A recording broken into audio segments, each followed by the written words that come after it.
ప్రముఖ వాగ్గేయకారుడు పదకవితా పితామహుడు శ్రీమాన్ శ్రీ తాళ్లపాక అన్నమాచార్యుల వారు జన్మించిన కడప జిల్లా రాజంపేట మండలం తాళ్లపాక గ్రామంలో బాలరాజు బుక్కరాజు, శ్రీమతి వెంకటమ్మ గార్లకు జన్మించిన ఏకైక ముద్దుబిడ్డ డాక్టర్ బి కృష్ణం రాజు గారు.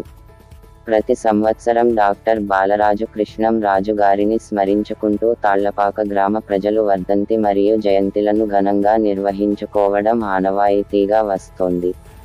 జన్మస్థలమైన తాళ్లపాకలో ప్రాథమిక విద్యను, రాజంపేటలో హైస్కూల్ విద్యను, అటు తర్వాత మద్రాసులో ఉన్నత విద్యను అభ్యసించి హైదరాబాదు చేరుకోవడం జరిగింది. హైదరాబాదు చేరుకున్న తర్వాత కళా రంగానికి చెందిన ప్రముఖులతో పరిచయాలు పెంచుకొని తద్వారా అనేక సేవా కార్యక్రమాలను నిర్వహించడం జరిగింది. ప్రముఖ వాగ్గేయకారుడు శ్రీ తాళ్లపాక అన్నమయ్య జన్మించిన తాళ్లపాక గ్రామంలో కృష్ణంరాజు గారు జన్మించినందున అన్నమాచార్య కీర్తనలను వ్యాప్తిలోకి తీసుకురావడం కోసమే కాకుండా అన్నమయ్య జన్మస్థలమైన తాళ్లపాక అభివృద్ధికి కూడా కంకణం కట్టుకోవడం జరిగింది.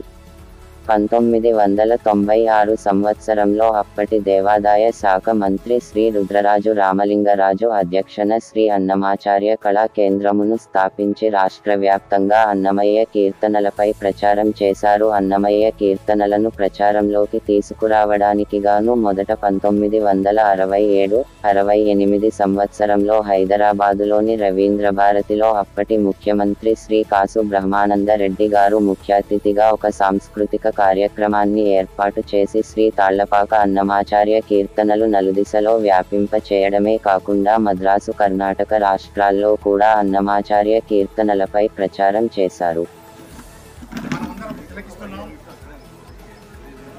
ఈ ప్రయత్నంలో నా సోదరుడు గూడూరు వీరాంజనేయరావు చేస్తున్న ప్రయత్నం చాలా అభినందనీయం. అందుకు సహకరించిన ప్రతి ఒక్కరికి నా ధన్యవాదాలు తెలియజేస్తున్నాను. కృష్ణరాజు అభిమానులకు, బంధువులకు, మిత్రులకు, శ్రేయోభిలాషులకు, తాళ్లపాక గ్రామం పట్ల విధేయత, తాళ్లపాక అభివృద్ధిని కోరుకుంటే గ్రామేతరులకు, గ్రామస్తులకు అందరికీ వందనాలు తెలియజేస్తున్నాను.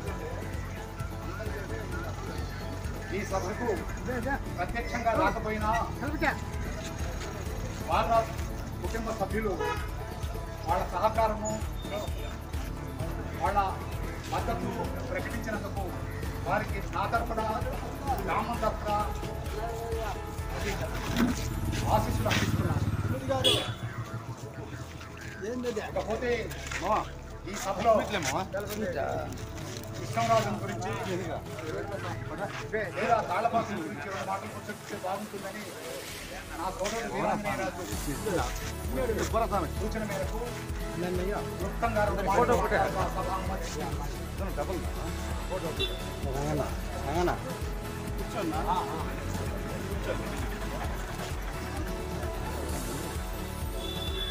ఏ గ్రామమైనా అభివృద్ధి చెందిందనే దానికి సూచనలు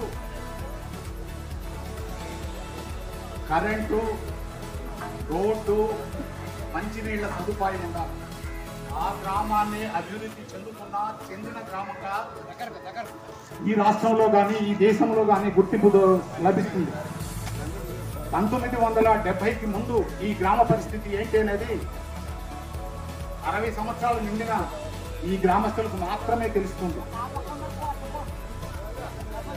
కృష్ణంరాజు గారు తన కృషి మేరకు కరెంటును, రోడ్డును, నీటి వసతిని కల్పించినందుకు